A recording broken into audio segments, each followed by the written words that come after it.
While Singapore manufacturers are not optimistic about the business outlook for the second half of the year, they cite supply chain challenges and operating cost pressures amid global uncertainties.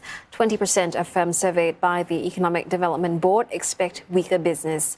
Most clusters expect less favourable conditions, with the electronics cluster the least upbeat. That's because semiconductor and data storage firms are concerned about supply chain disruptions and expect weaker demand for personal computers and smartphones.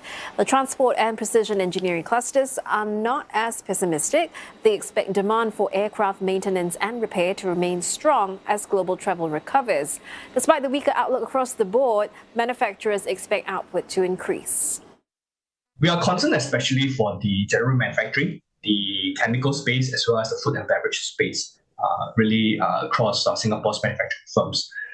This is really simply because of the fact that these industries will likely face the brunt of higher operating costs, and this is very much underpinned by likely higher wages, given that Singapore's labour market still remains relatively tight compared to where we first started during the trough of the pandemic period.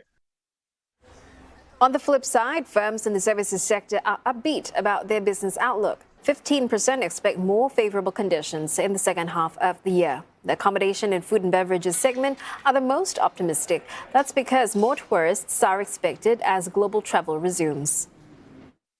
As we enter the second half of this year, we are reminded, that of course the festive buying and holiday cheers around the corner, and this will also be supported by consumers slightly front-loading their consumption in view of the GST hike that will happen in 2023.